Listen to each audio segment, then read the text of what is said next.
Set in 895 AD in the North Atlantic, the story begins by showing a kingdom called Rancy.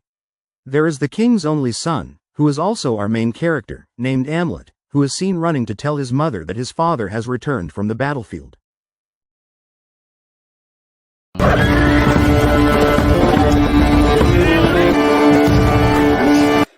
And this is King Erfondil. He was immediately greeted happily by his wife and son Amlet, who were right when they were celebrating the victory.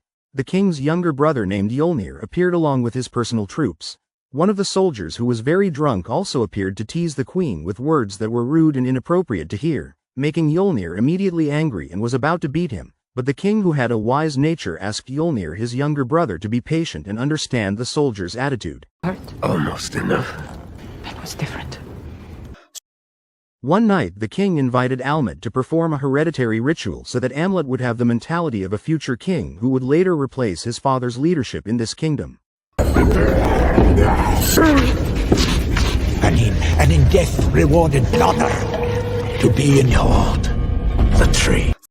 When the ritual was finished, the Amlet and the king were seen walking away from the temple, which was right when the Amlet was idly catching the snow that suddenly fell.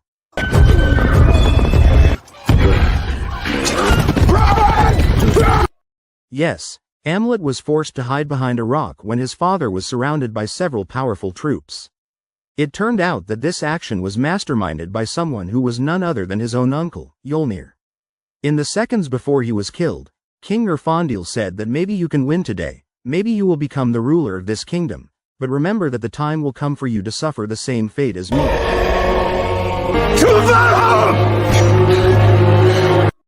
Realizing that Amlet was still alive, Yolnir ordered one of his loyal soldiers named Sidric to chase Amlet into the forest, where Amlet immediately cut off Sidric's nose and managed to escape back to his kingdom.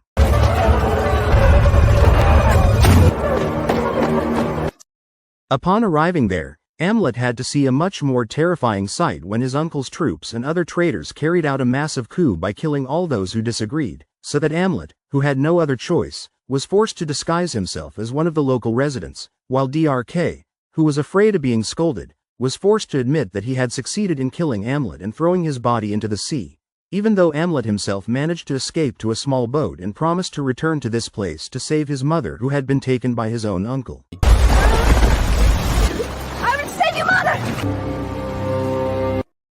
And here is the Northman.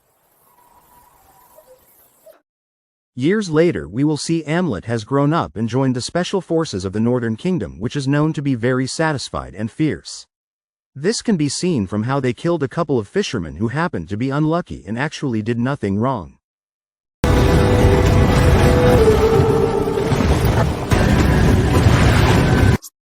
Upon arriving in the forest, Amlet and the special forces surrounded the campfire after consuming an intoxicating substance. Of the many soldiers who were laughing and shouting with joy, only Amlet was shouting with hatred and anger, which indeed harbored deep pain over what had happened to his father and mother.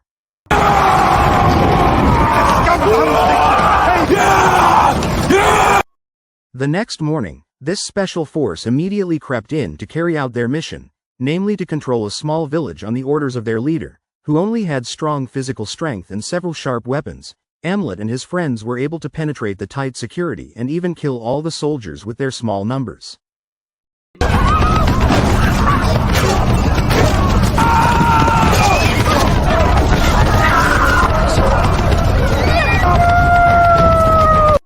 Amlet actually couldn't bear to see women and children being made victims of the Northern Kingdom's criticism, but in order to maintain his true identity, he could only watch silently as the soldiers burned down the houses in this small kingdom. Amlet even became the only soldier who was the quietest, sitting in the corner while the other soldiers were busy partying and enjoying the women they had looted.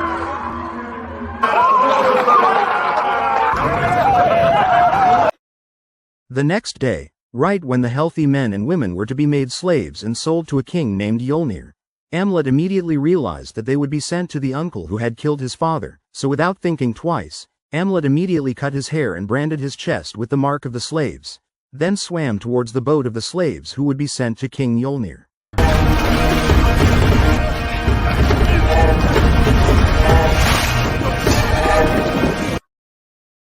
Of the many slaves, only one young girl realized the girl's disguise, Olga, who, although initially seemed cynical, ended up protecting each other when the boat entered a very strong storm.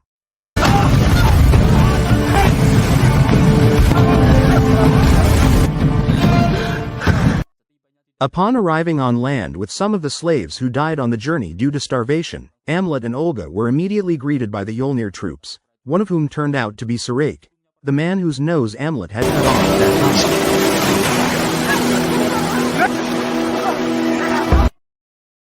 What is interesting is that Yolnir is currently no longer the king of the Ransi kingdom after his power was seized by the king of Norway. So it can be said that his decision to kill his own brother was a waste because in the end Yolnir only became a leader of the kingdom and or a small group together with the remaining loyal soldiers who were still left. This.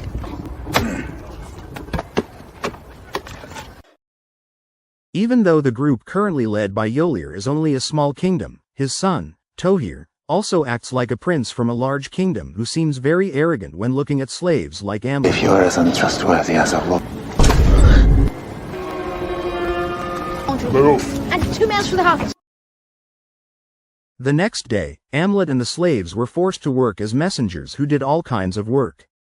When Amlet entered the depths of Yolnir's estate, he was finally able to see his mother's face again, who had been married to Yolnir, and strangely, there was no expression of coercion shown on his mother's face. On with it. On with you now.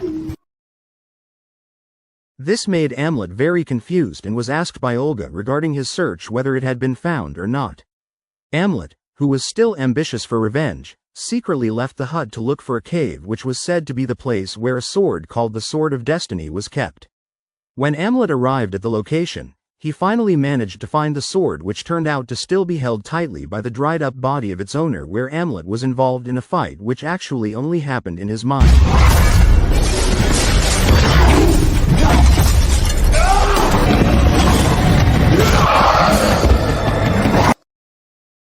After Amlet managed to get his sword, he did not immediately act but buried the sword in the ground and would use it when the time was right. We thirst for vengeance. Woman's tide is the only blood that runs in your...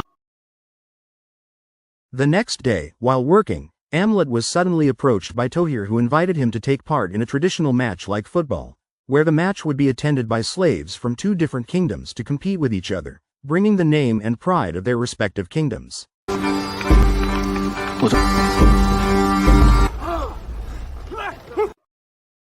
And it turns out the game is quite simple. Both teams have to be able to carry a pile of coconut shells to throw them right at the wood that serves as their goal, because this is the first time Amlet has participated. He also just realized that the players are allowed to use violence such as hitting or injuring their opponents.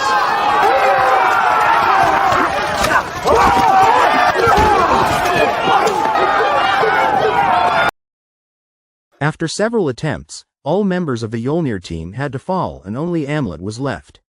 Not wanting his team to lose, the youngest Yolnir went down to the field to throw the ball himself, which was right when the opposing player hit the youngest until he was unconscious.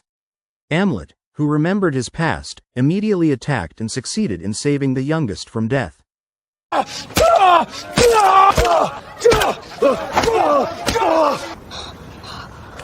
Thanks to Amlet's actions this afternoon, Tohir, Yolnir's first son, gave him a gift in the form of a promotion to foreman.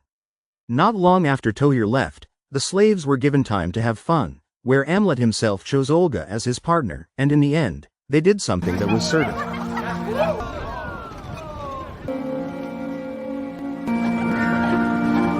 Several days passed after Amlet had become a foreman and had the freedom to move more freely. He began to carry out his revenge, starting by killing Tohir's closest friends by hanging them right above a hut.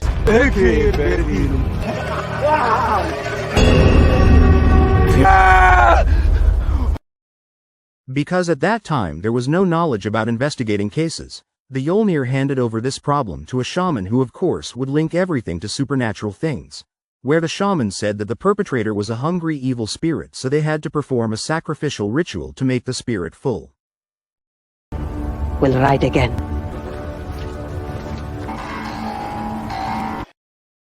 Yolnir immediately prepared a virgin girl from the slave class to be sacrificed, where Amlet himself was seen in the hills and howling like a wolf, thus provoking the guard dogs to start barking erratically, which caused Mjolnir to be attacked.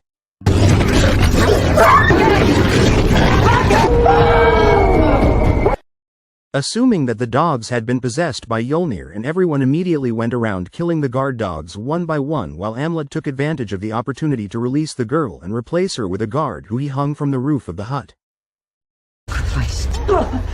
Traitor. Because the guard dogs had been slaughtered, Mjolnir had no other choice but to entrust protection to Amlet and the male slaves to protect the farm. Meanwhile, Olga, who was in charge of the kitchen, had also collaborated with Amlet to put a kind of poison into the food of the remaining soldiers so that they would experience very severe hallucinations. You are the food! After Drake and his men had dinner, the poison began to react, causing Drake to hallucinate as if seeing a ghost. This was immediately exploited by Amlet to sneak into one of the houses where his biological mother lived. Look not into their eyes!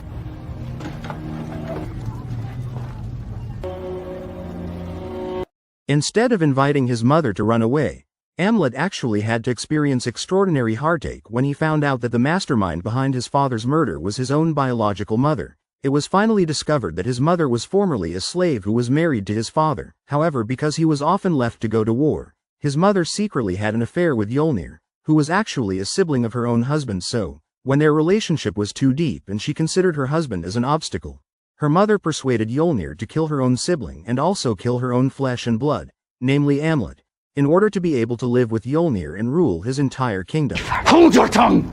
And his brother. You spit in the face of your dead husband.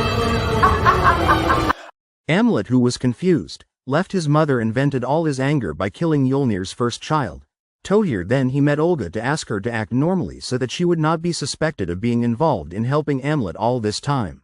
And whatever happens tomorrow. Just like Amlet, Mjolnir, he was very angry when he saw his son lying stiff and lifeless. Then he gathered all the slaves who were considered to have stolen Tigakon and then killed them all one by one using a knife.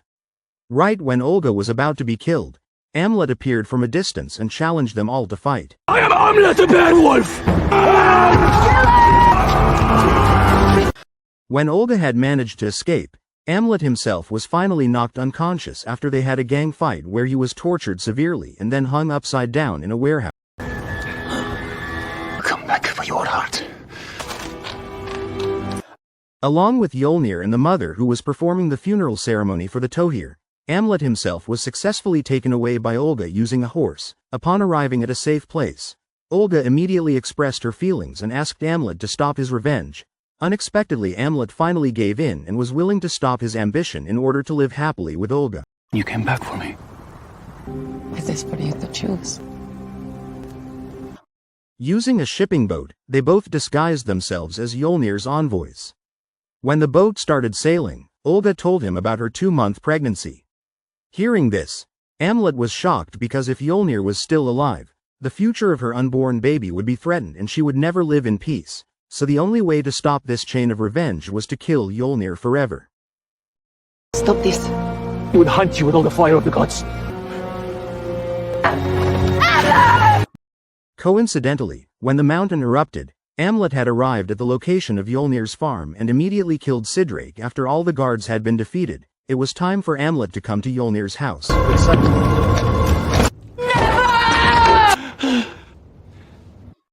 Yes, when Mjolnir returned from outside, he found his wife and youngest son lying stiff and lifeless after Amlet had killed them both because he was forced not to fight in a narrow place like this. Mjolnir invited Amlet to the top of the erupting volcano to have a life and death fight.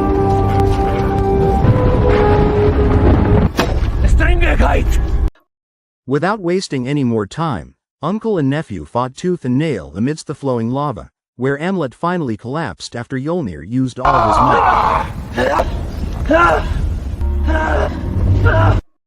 In those crucial moments, Amlet began to remember Olga and her unborn baby, so that thanks to the power of his burning love, Amlet immediately swung his sword so that...